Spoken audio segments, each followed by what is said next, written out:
back to the Mindbender Mental Performance Podcast.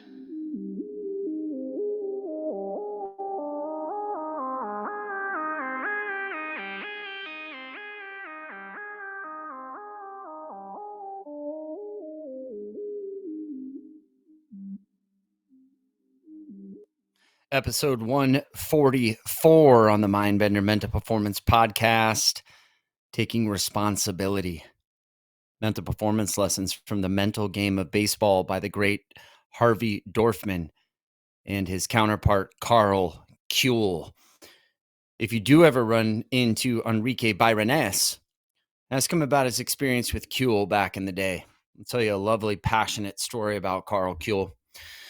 Welcome back to the Mindbender Mental Performance Podcast, the only podcast that former Licey Dominican baseball great Enrique Byronés says makes players fuerza en la cabeza. El lugar es aquí, el momento es ahora.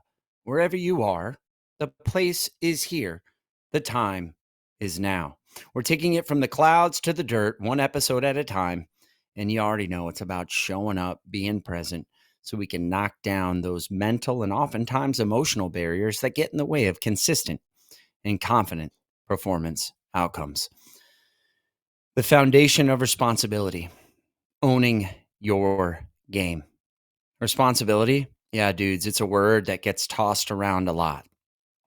But how many of us truly understand what it actually means? Let's start with this. Responsibility is not blame. It's not shame. And it's not about making excuses or pointing fingers. Responsibility is simply this. It's the willingness to own your actions, your thoughts, and your preparation. It's about saying, I am the cause of my own performance. Outside of your faith, it's up to you, right?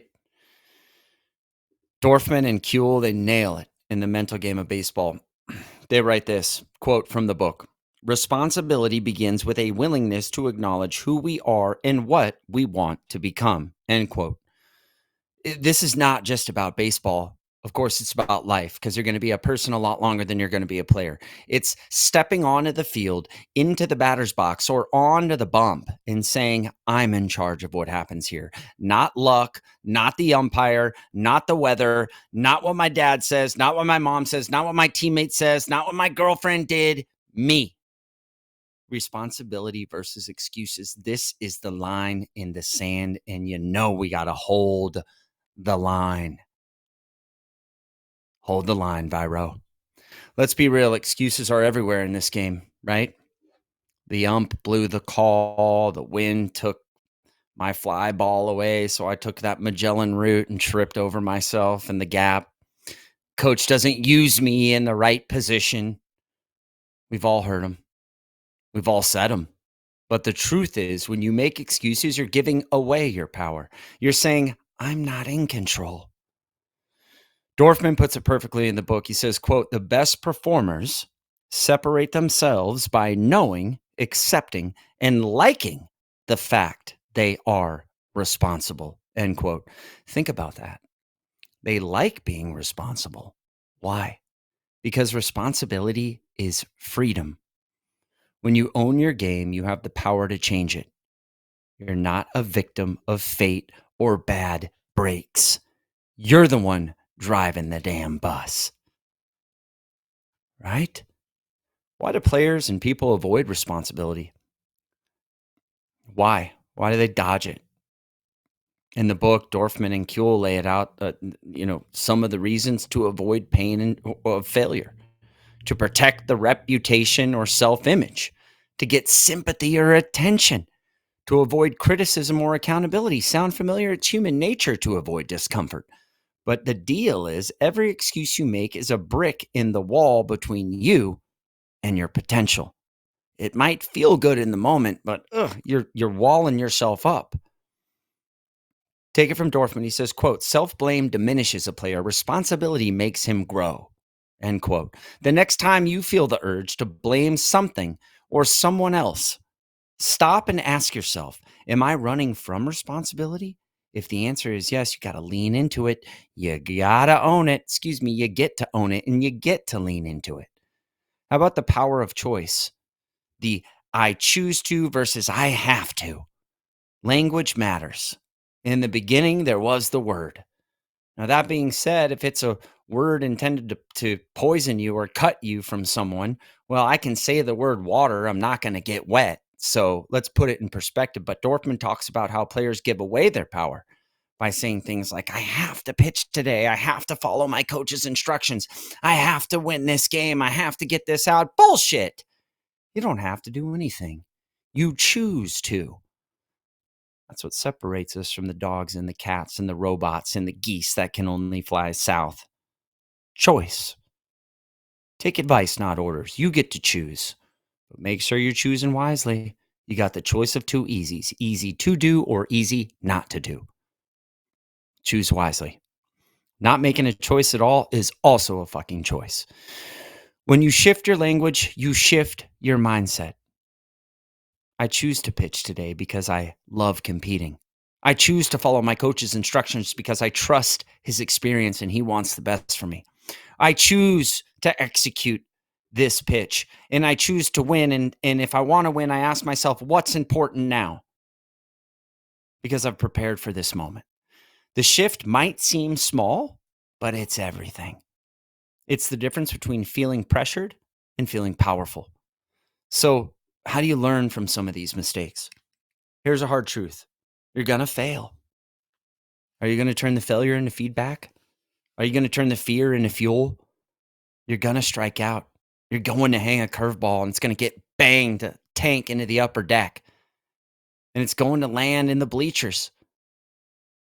But maybe it lands in the future hand of your wife who is just out to be catching a game, right? Who knows? Who knows? That's baseball. That's life. But the question is, what are you going to do about it?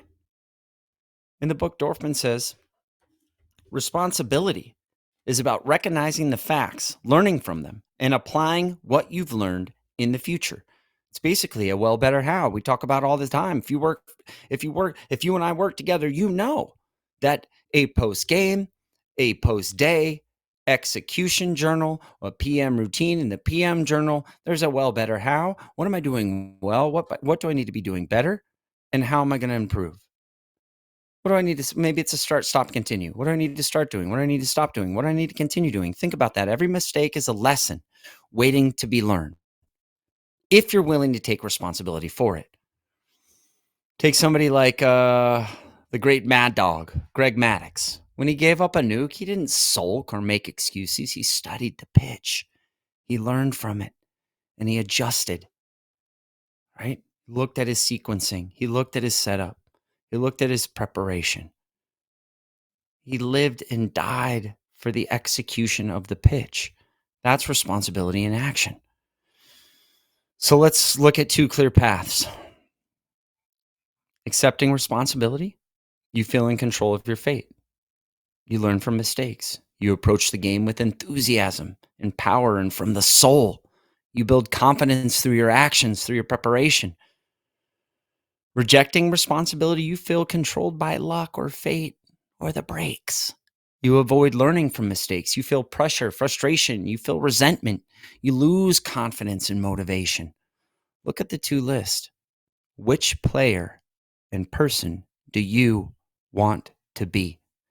After every game or practice, write down any excuses that you made out loud or in your head. Ask yourself, what did I need to make that excuse? What was I trying to protect? What mask do you have on? Replace the excuse with ownership.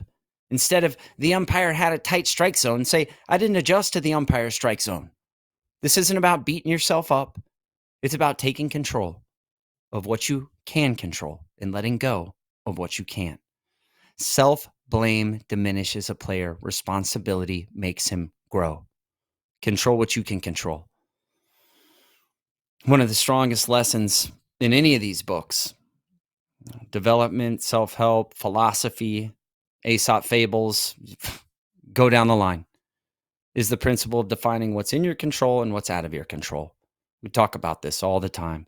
The umpire's calls, the weather, the lineup, the batting average, your teammates' mistakes, ERA, winning, outcome. perfect game rankings, all out of your control. How you feel, out of your control. But what can you control? That's your ape, your attitude, your appearance, aka your body language, your performance, not the result of how you perform, but how you perform, your preparation, the separations in the preparation, right? Your perspective, your energy, your effort, your emotions, your ape, your APE. If you do not take responsibility, you have still made a choice, a wrong one. The choice is always yours. Responsibility is not a burden. It is a gift. It's the key to growth, confidence, and success consistently, long term. When you own your thoughts, you own your actions and your preparation, you put yourself in the driver's seat. Or maybe it's in the passenger seat and you're letting God drive your dreams. So remember, change I have to I choose to. Learn from every mistake. Catch your excuses and replace them with ownership. Define what's in your control and out of your control, and focus on the things you can control. We must learn to control our thoughts, or our thoughts will control us. Para mis jugadores latinos, más línea, más vida. Hasta la próxima. Recuerdo, si quieres ser un jugador disciplinado, comprometido y preparado en el futuro, empiezas esa mierda hoy. Se necesita lo que se necesita y lo mejor está por venir. Until next time, if you want to be a disciplined, committed, and prepared ball player in the future, you start that today. It takes what it takes. You get out what you put in. And if you choose, the best is yet